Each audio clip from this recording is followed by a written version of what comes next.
Hello everyone, James Donaldson here, and I'm bringing you a video on the Sig Sauer P220 versus the Heckler Koch HK45 Compact Tactical. That noise in the background is my dog coming downstairs to see what I'm doing. Anyway, these are both 45 ACP caliber handguns, and in my mind, they're both combat 45 handguns. So, let's get into it. So starting right out with the P220 Lineage, military use. There's been military use to include DevGru. If you read Mark Brown, I think is his pen name. Anyway, the guy, one of the dudes on the Bin Laden raid, wrote a book, No Easy Day.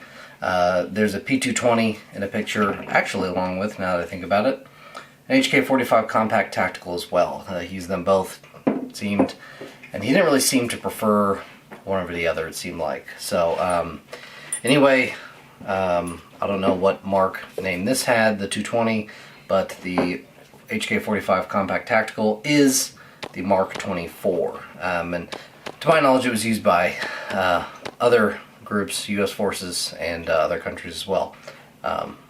Both of them, probably. So, now the 220, looking through all these, 8-round capacity. I mean, yeah, 1911 standards like 7 or 8, but most anyone's going to run 10-round magazines, all that.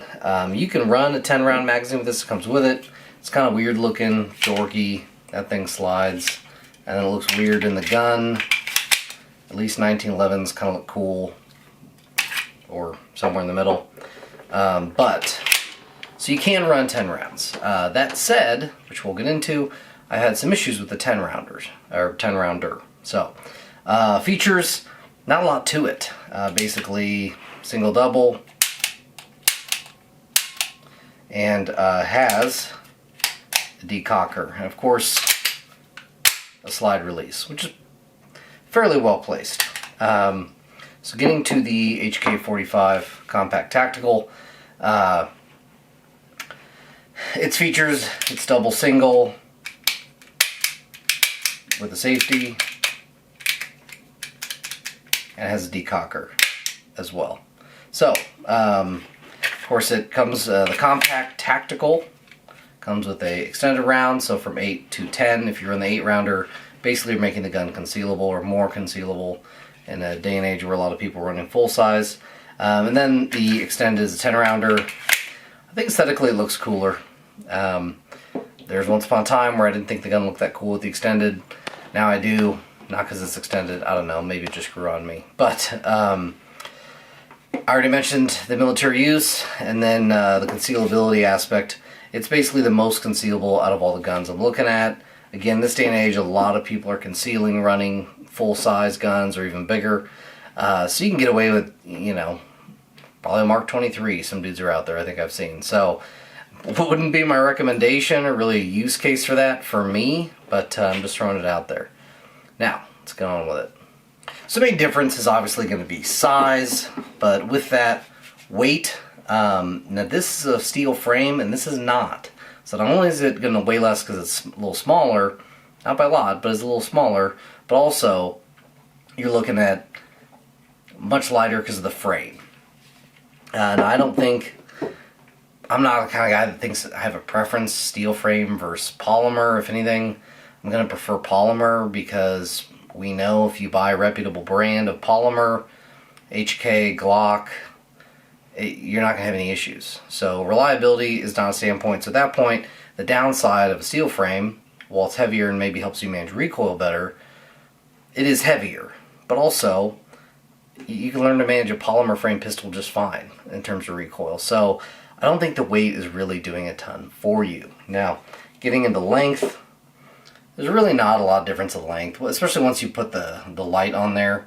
I'm sure if I threw another X300 on there, it'd be pretty similar. So, pretty comparable, but still, Compact Tactical is a little bit shorter.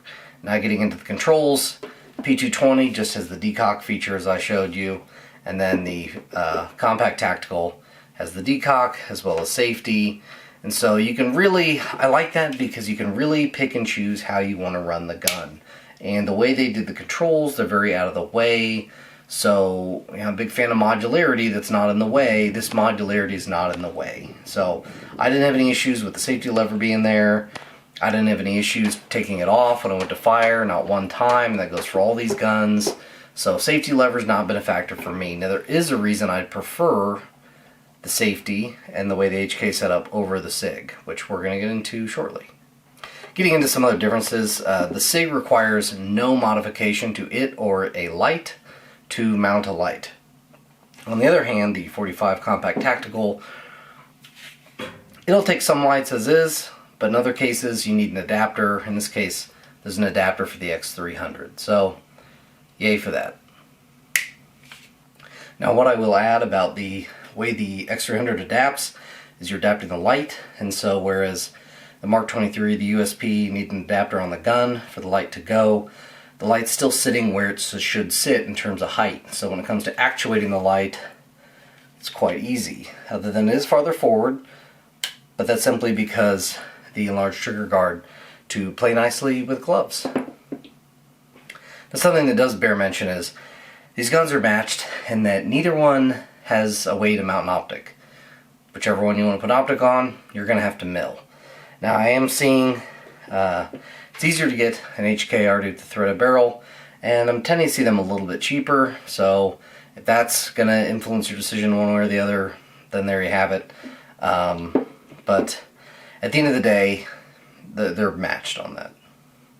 Touching on size once again, the HK45T wallet is smaller and can be made smaller depending on which magazine. Maybe you have a non-threaded barrel and you're not suppressing it, so you'll use that one. It still does do the job of a full-size gun just as well as the P220.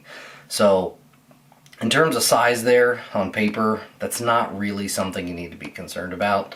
It's going to fill the role. So getting into ergonomics, grip, they're both very ergonomic. The grips are good on both. I like them both. The balance is good. The controls are good. They're all easy to use. They're very intuitive, very natural, second nature. I'm used to both sets of controls before I even started this project, let alone at this point where I put so many rounds through these guns. So none of that is an issue. I'm not really giving one a leg up over the other one in terms of any of those. Grip, control, balance, and controls. Now function in terms of integration, obviously it's going to be a combat weapon. It needs a combat light. I would say X300 or TLR1. So someone's going to argue in the comments and throw out some like weird group that refers to themselves as goons or something, and you know, to me they're just not proven. I don't want to get in debate in this video. That's not what this video is about as far as weapon light. So to me it's X300 TLR1. Personally X300, but I know there's a big following of the TLR1 and it is a good light. I don't want to speak ill of it. I just have my reasons and a video on why I go with the X300. Now when it comes to putting them on my kit, they both run really good. It'll be relatively easy to find a holster for this where it has an X300 on it, probably some Safariland. I've been checking, I forgot to check, or if I did, I forgot that I checked. But it's going to be relatively easy to find a holster for the 220 with an X300. The HK45 really doesn't technically take an X300, so you're going to be hard pressed to find a holster for it. Now, the holster I've been using is not great for retention, so while it does do the job, and I would probably take it onto the battlefield, I would really like to have a holster laying around that is more fitted to this gun. Now, can I go get a custom one made pretty easily? Yeah, more than likely. But that is a point of contention. Now, when it comes to putting it like in a plate carrier, both guns are good for that. When I'm doing that kind of thing, I want the gun decocked for a pretty long list of reasons. One, there's not something hard protecting the trigger. So I wouldn't just safety this pulled back in single action mode. I would definitely have it decocked, which the Sig, you can't run a safety because it doesn't have one. So you're pretty much going to run it single or double. So of course it's going to go single. I would say it's a little bit thinner.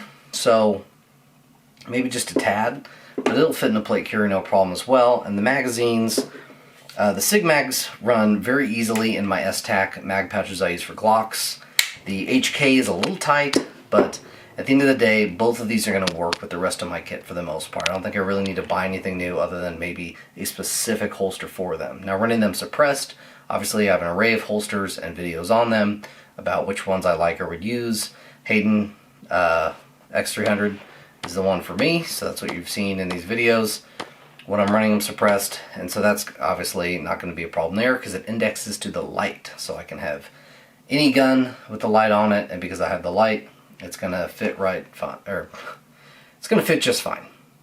Something I forgot to mention that I was going to revisit, and I didn't, was when it comes to a big reason for me choosing which gun I'm going to choose, which is going to be the HK45 Compact Tactical, is that when I run a gun holstered, just normal holster, nothing crazy, well, I guess it doesn't really matter. If I'm running it holstered, where the trigger's protected, I want it in single action.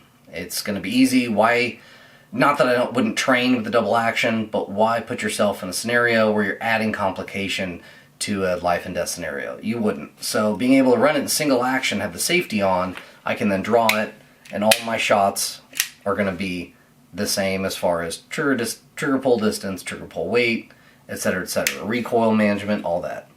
Now the Sig, technically you could run it in single, but you have absolutely nothing preventing the gun from going off if the trigger gets messed with, and you just don't know what kind of stuff happens. IEDs go off, trucks flip, all kinds of shit can happen. Another reason why I want probably a more dedicated holster, but only being able to have it in double or single with no safety is kind of an issue for me. Now, plate carrier, yeah, double with no safety, okay. HK, I'd probably put the safety on with it in double action, whatever. But for me, it's a use case scenario, and I'm just not going to be interested in a gun that holds 8 rounds, unless you're not suppressing it. You can get away with a 10, and then you can't run the safety on it.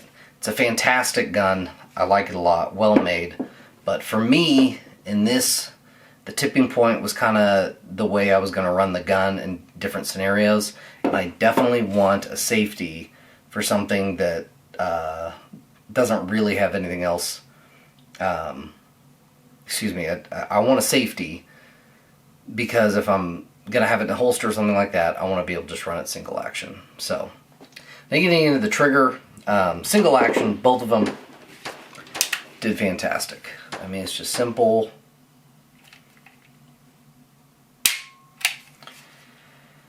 Really nice movement on that.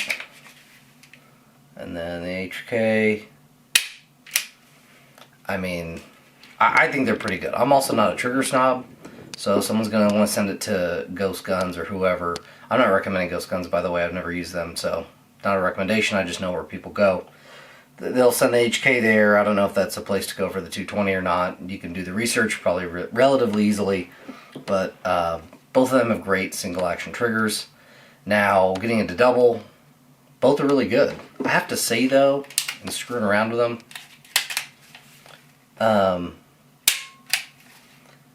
the Sig,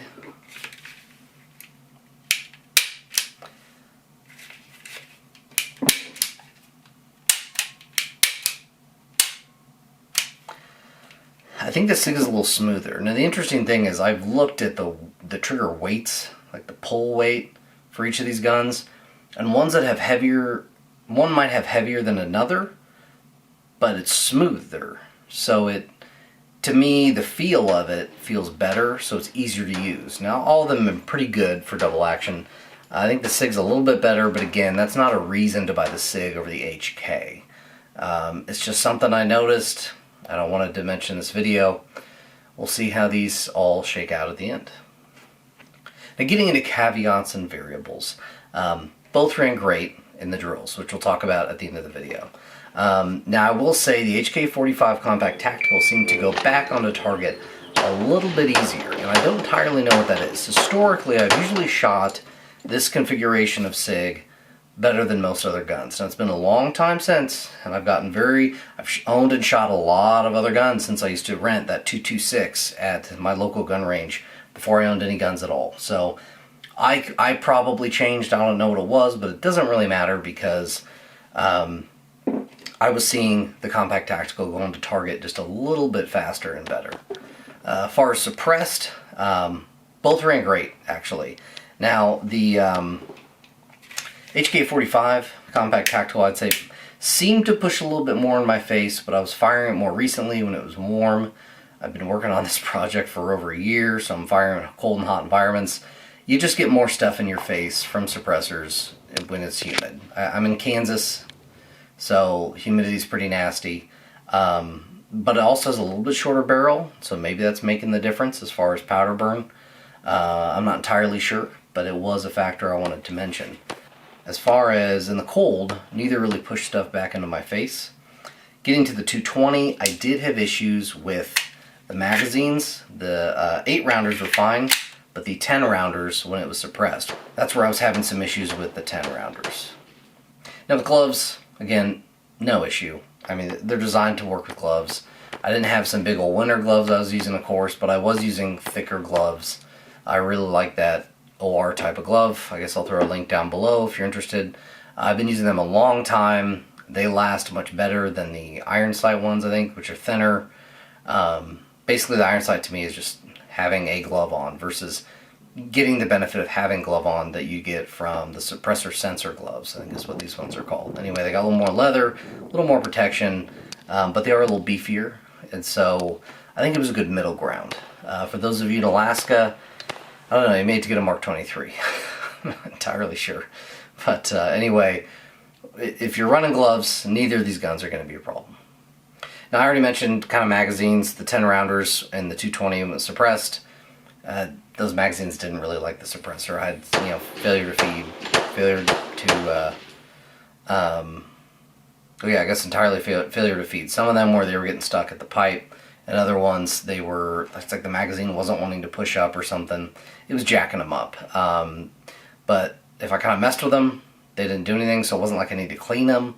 They didn't get all too gunked up. So not entirely sure what the issue was, but there were issues. Whereas the HK45 Compact Tactical, both magazines ran flawlessly. I put HK45 mags in it, just so I could go to the range with a lot of mags loaded. So no issues were presented there. Now, let's get into the drills. So getting into the build drill, the HK45 Compact Tactical, it had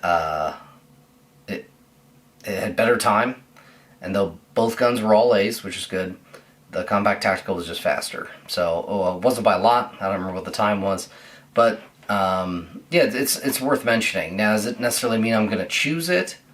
Not necessarily, but it is a factor. I don't think it has as much weight as some of the other ones, but it's something to consider. Now, getting into the Mozambique, the P220 is weird. This is one of two guns I had this happen with. I was shooting it, putting 100 to 200 rounds through for practice, and then getting to my time trial, kind of like driving a car. Although what I should have been doing is timing all of them, because I really hardly had any Charlies. Now when I did my final, this is it.